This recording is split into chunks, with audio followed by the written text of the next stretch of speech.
My name is Taryn Haskamp, and I'm a proud Marine and Navy veteran and Viasat employee.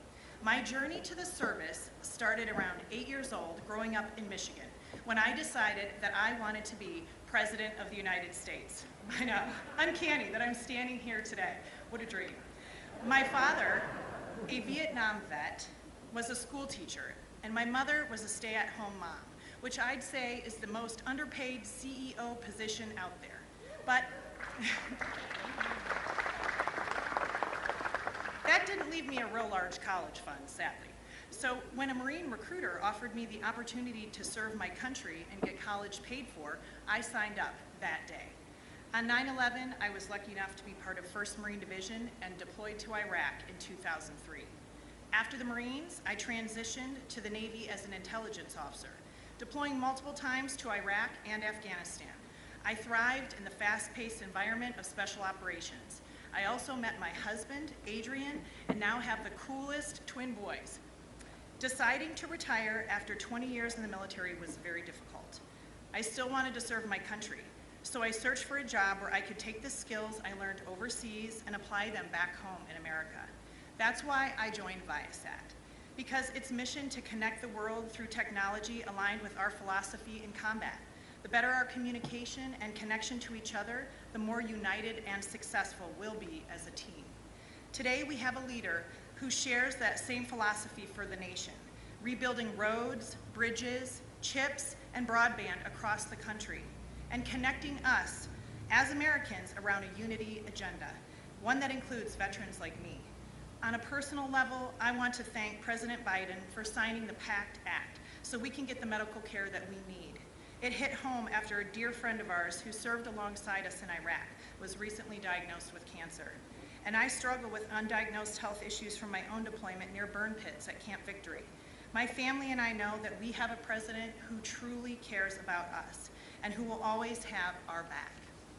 Whether it's the work we're doing here at Viasat, the work of other companies across the nation, or the historic investments the president is making to rebuild America, we can all feel pride in the country we love. It's now my honor to introduce the man who reminds us why we are the greatest nation on earth, our Commander-in-Chief, President Joe Biden.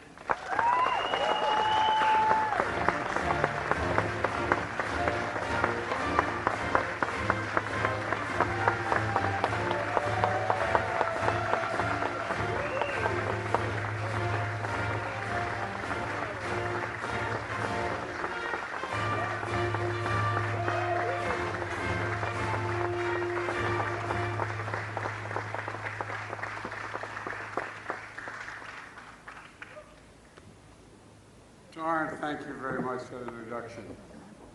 And the bad guys on the other side of the hedge, I mean, what's the story? I see the persons who own this operation or set it up. You guys are allowed to come on this side, you know. Anyway, thank you all very much. Thanks for the introduction and for your service and the service of your husband. I mean that sincerely. You know, I spent a fair amount of time, I guess I was in about 34, 35 times in Afghanistan and Iraq. And you were at Camp Victory where my son was at camp. His hooch was only about a couple hundred yards from that burn pit. And he came home with stage 4. He went as the healthiest guy in his division, not division, his regiment. And came home with stage 4 glioblastoma. So we owe a lot of folks. You know, a lot of you here are veterans of Iraq and Afghanistan. As I said, I visited both war zones as a senator and vice president a lot, and some godforsaken areas that you were assigned. And I watched you. I observed your incredible courage firsthand, not a joke. That's why you reinforced my belief that veterans are literally the spine, the very sinew of what America is. Not a joke. 1% of you serve and protect the other 99%. We all owe you. You know, I just met a few folks who work with Jill, my wife, First Lady. She started an outfit called Joining Forces when she was the First Lady. to make sure that we took care of the military families while the people were deployed. What people don't realize is a whole lot of folks were deployed in those two wars who were in fact not career military. National Guard, we had a significant number of National Guard, almost at 1.50% of the fighters in National Guard. And you know, there are a lot of empty dinner tables at night, at least when you're on a base, you're with other people who know what you're going through. Most people had no idea that the National Guard captain or corporal was in fact deployed. And she started this outfit too in the state of Delaware, my wife's, to say, convince people that they should reach out because, you know, the only kid in school who his dad doesn't show up is the kid whose dad's deployed. No one knows it. And so she started a process where she got all the schools, and not only in Delaware, but across the country, to begin to say, point out the fact that their mom or dad was deployed. It makes a difference. They're not looking for it, but it makes a difference is knowing people know. Knowing people know. To all the veterans here and your families, as I said, we owe you. I've said many times before, we have many obligations to the country. We only have one truly sacred obligation, and it's a sacred obligation. It's to prepare those we send to war and care for their families and that when they come home. That's a sacred, we have a lot of obligations, but that's a truly sacred obligation. Crosses party lines, crosses ideology, crosses everything. And you know, and that's what today's about. It's good to be here in San Diego County with Mayor Gloria and the County Chair Fletcher, and Congressman Scott Peters is a good friend, a great partner of my administration, especially helping reduce the cost of drugs as well as taking care of vets. Scott, your district is lucky to have you. And I want to thank Congressman Mike Levin. Stand up, Scott. Thank you.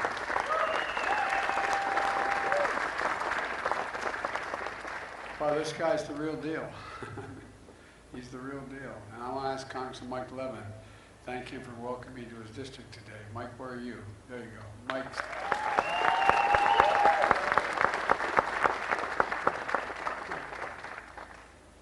Mike and I have a lot in common. We both married way above our station. Mike's hell of a guy, a champion for his constituents, especially veterans who live here, not far from Pendleton, across the street, figuratively speaking. You know, and that's why in my State of the Union address I said that I laid out what I called a unity agenda, an agenda that everybody could agree on. 4 big things. I laid a lot more, but 4 big things.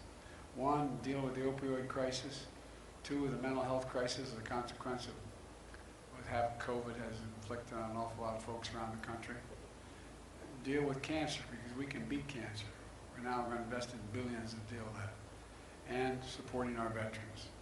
And with the help of Mike, he's also vice chair of the House Veterans Affairs Committee. We signed 25 bipartisan bills that improve life for our care for our veterans and honor the service of those who sacrifice so much. One of those bills is a bill that renames the VA Medical Center in San Diego, and it renames it Captain Jennifer Marino, Army nurse who died while rendering aid under fire for an injured ranger in Afghanistan. A lot of you been to Afghanistan. I've been to every part of it. It's a godforsaken place. It's a godforsaken place.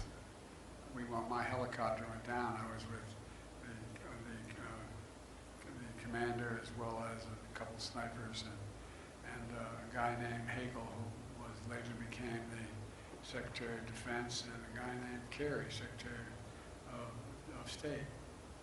And they wanted to see where bin Laden had escaped through the mountains up in the Upper Konar Valley. So the Upper Konar Valley is nothing but rock, straight rock. There's no vegetation at all. Some of you have been there. And our helicopter went down in a snowstorm.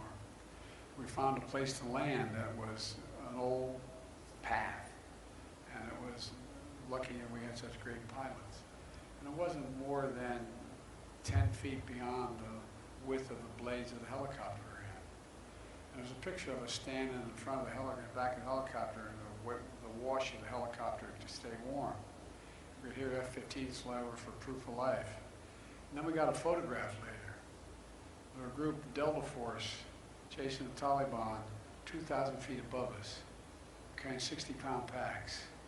And I'm thinking to myself, God almighty, what these guys do. And then when we couldn't get down, they said we're going to have to get down, cross, just go up about the height of the building at a grade about, I guess, I don't know, 30%. And we're struggling like hell to get up this shale, just to get over top of all of us. We thought we were in pretty good shape. I'm thinking to myself, those guys are a couple thousand feet above us. Anyway, I just think that we have, I don't think I know, we're the finest military in the history of the world. Not a joke, history of the world.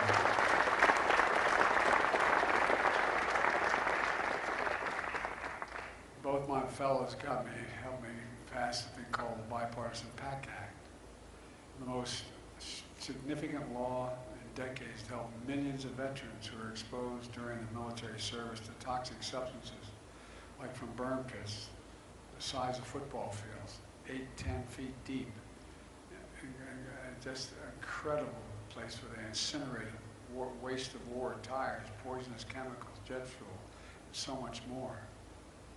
We found out, just like if those folks, those firemen after 9/11, fighting that blaze, that toxic smoke caused a lot of deaths, caused a lot of cancer, caused a lot of problems. So when they came home, many of the fittest and best trained warriors were not the same. They came home with headaches, numbness, dizziness, cancer.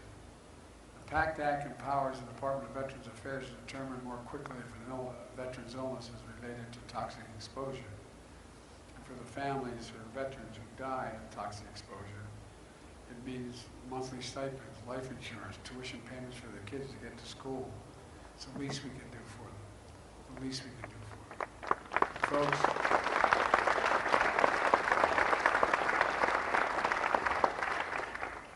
and I know some of you are even seeing whether or not you qualify or whatever you have. Anyway, I won't go into it, but it's tough stuff, but we have an obligation.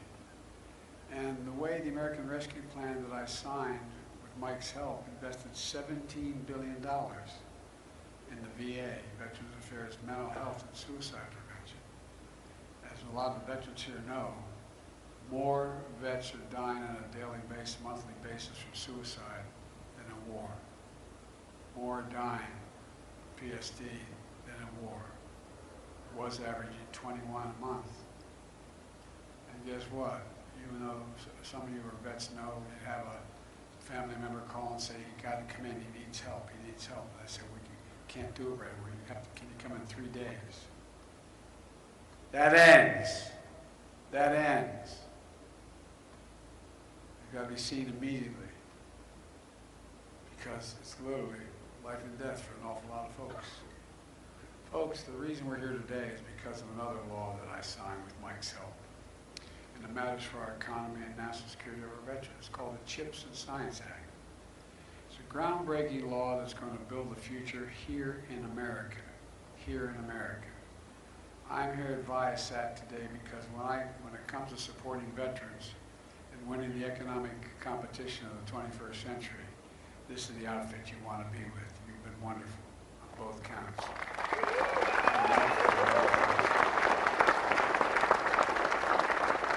It started in 1986 by 3 friends, Mark, Steve, and another Mark in a garage. You all do a hell of a lot in garages out here. You know what I mean? That's amazing. I don't know. Everything starts in a garage. That's why I wanted to move to San Diego, buy a garage. But literally, it started. Now it's a multi-billion-dollar company with thousands of employees, and over 700 of those employees are veterans. This company's been really reorganized nationally recognized by the Department of Labor as a leading workforce place for veterans. Look, they're building satellites, communication network, powering everything from high-speed internet for homes and businesses to in-flight movies and commercial airlines and airplanes. The system that tracks cargo in real time, trucks at sea and ports, and you also equip plane I fly in, Air Force One.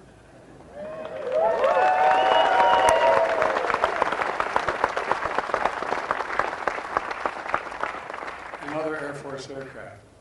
I often say, they say, what's the best part of being president? I say, the plane doesn't leave till you get there. But you're in real trouble if you're not on time. What you do here at this company really matters. So much of it depends on semiconductors, those tiny computer chips, the size of a fingertip, that power our everyday lives and power more and more of what we need. Smartphones, automobiles, washing machines, hospital equipment, you name it. America invented these chips. We went to the moon. America invented the computer chip. And then we led the industry for decades. Then something happened. America stopped investing in America. We stopped investing in America. American companies went overseas for cheaper labor. American manufacturing got hollowed out. And today we're down to producing 30% of the world's chips from 30% to only 10%, despite leading the world in research and design of new chip technology. But we knew we had to do something to change that. I knew we couldn't rely on the supply chain, because whether it was a pandemic or political decisions made in China, Taiwan, other places that were not going to sell us the chips. It was having a profound impact on a lot of companies, including this one, and our ability to make these chips. That's why I worked so darn hard to write and pass the Chips and Science Act to turn things around. And it has had and it has in a big way turned things around. We learned what I did. I contacted a number of the leading companies in the world and in the United States and said, are you more inclined to invest in something you need if the federal government's making a significant investment? It's not state planning. Are you inclined to do that? And to a company, they said yes. We learned the companies will follow if the federal government invests in industries that we know we need, and we're prepared to help it. That's the message I got from a large number of CEOs in the Fortune 500 companies. So the Chips and Science Act invests $52 billion to supercharge our efforts to make semiconductors here in America.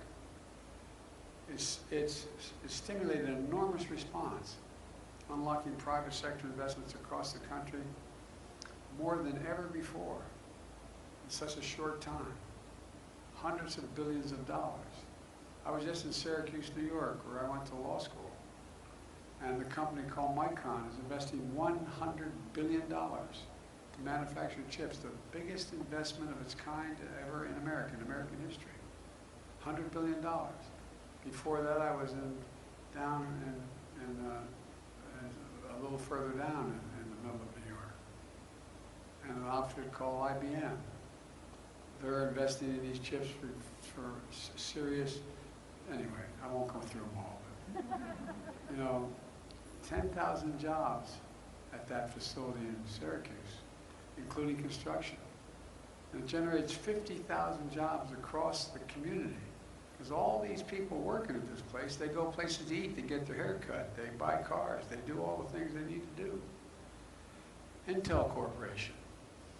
Intel, we decided to invest, and I spent time with the CEO down there outside of Columbus, Ohio, making $20 billion investment to start a semiconductor facility on 1,000 acres, what I refer to as the Field of Dreams, just outside of Columbus.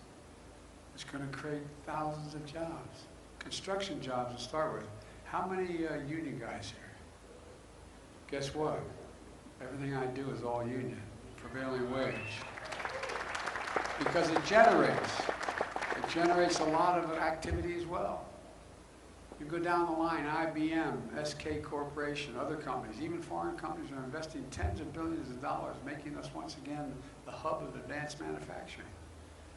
And where's it written that America can't be the leading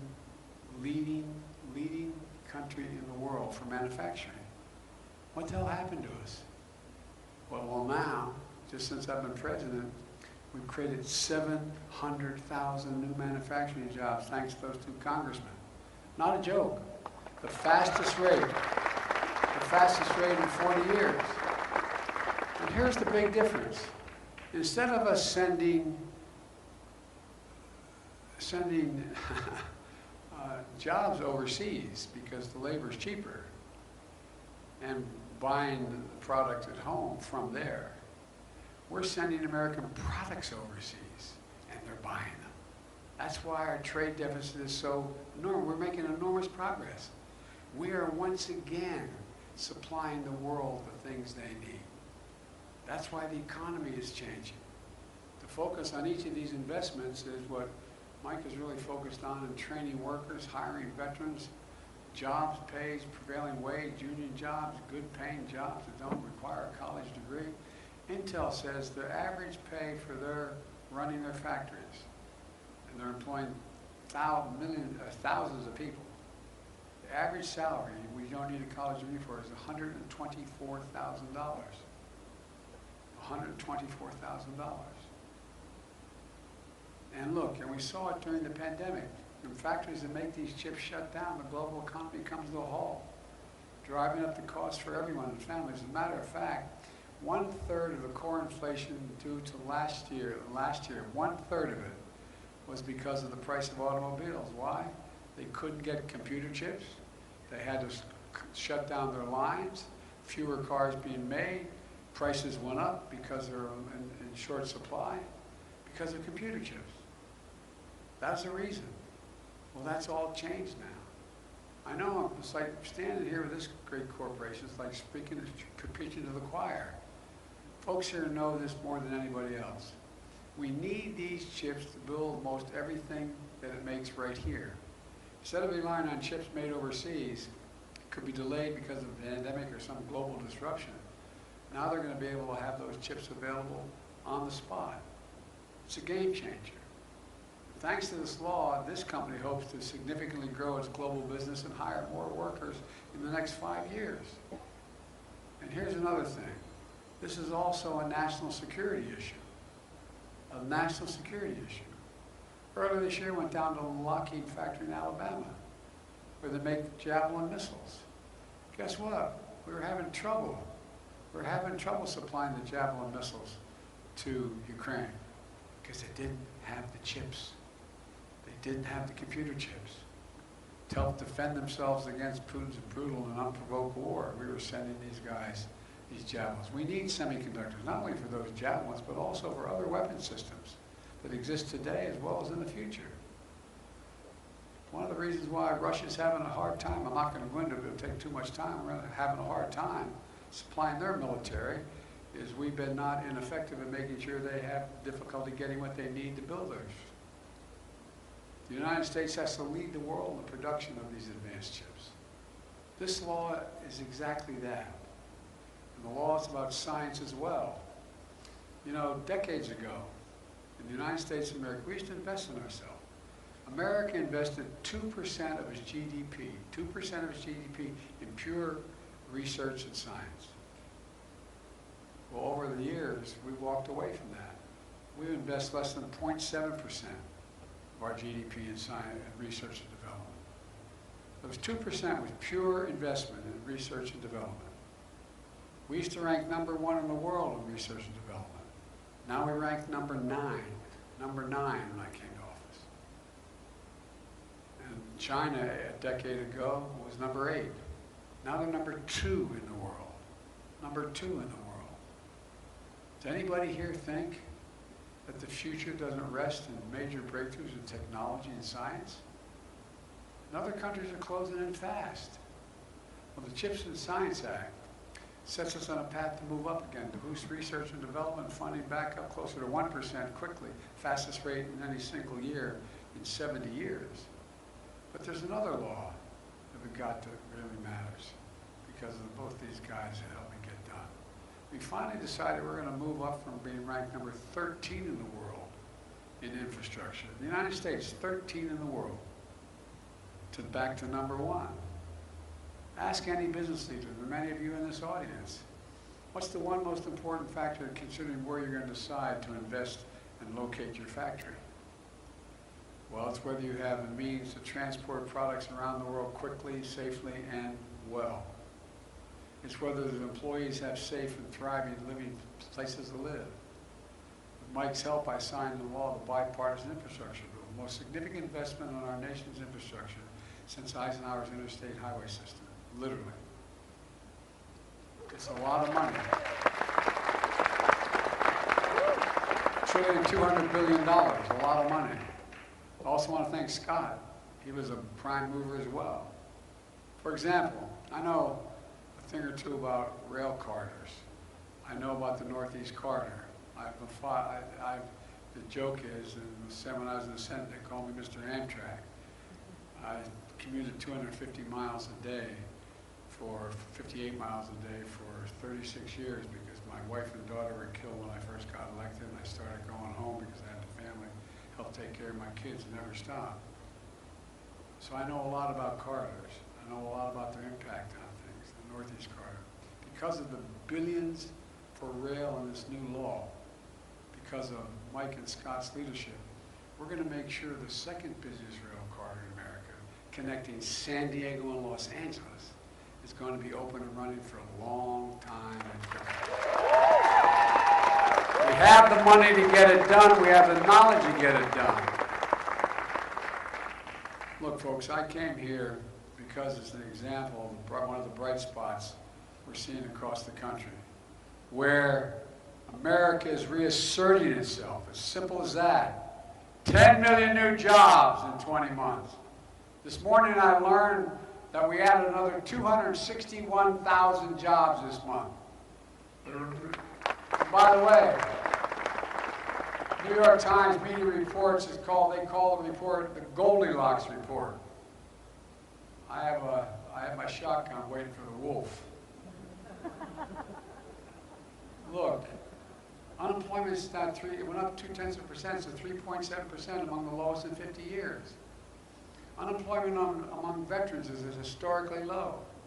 Putin's invasion of Ukraine sent gas prices soaring around the world.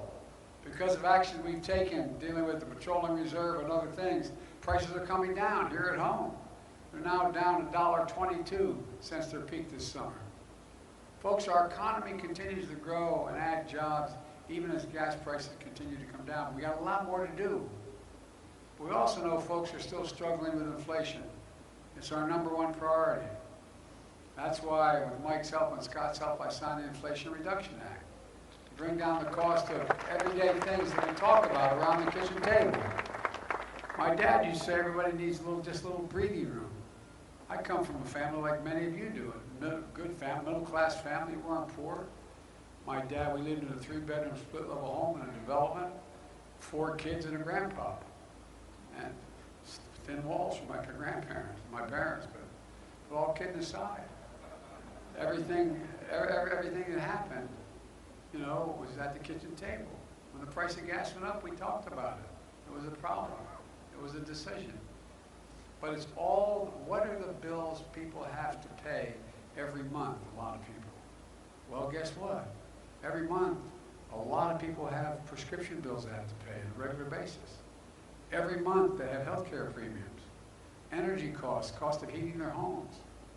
And how much of that is critical to working and middle-class families? What can you do about it? Well, I'm working like hell to deal with energy prices. I'm going to have a little, as I say, come to the Lord talk with the oil companies pretty soon. But here's the deal.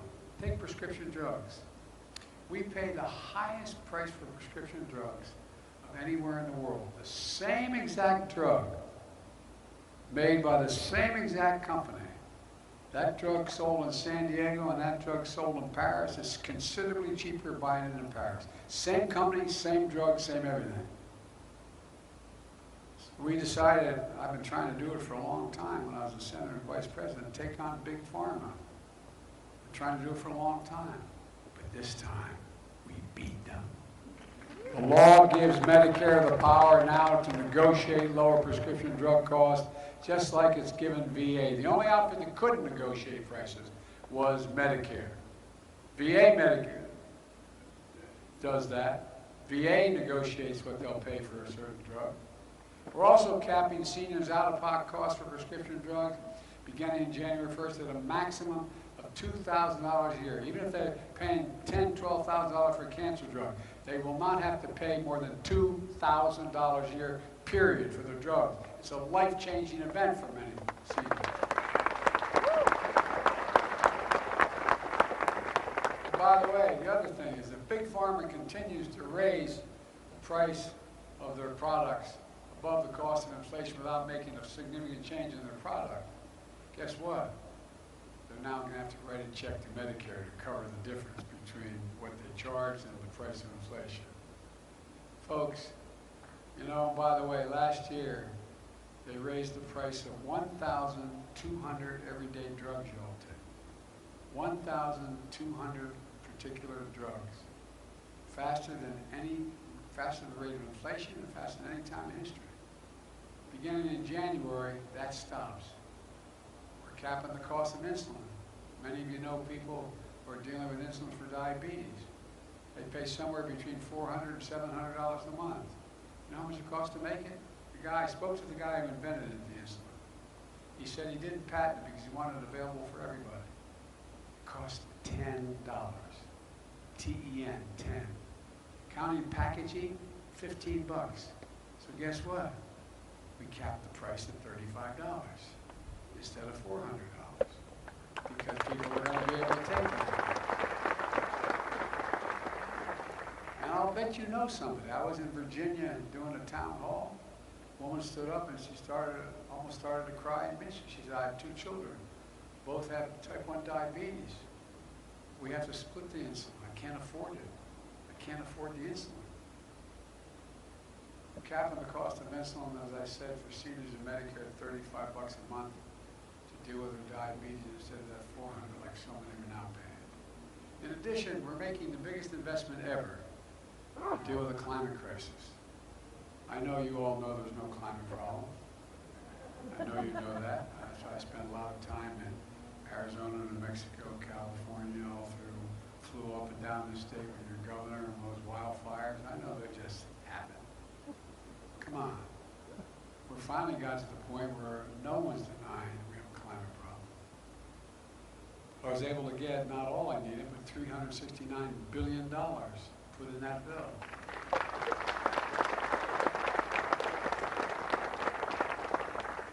We had, I think the guys were with me, the Congress were with me when I invited the CEOs of the auto companies to the White House lawn in the back, you know, behind the White House.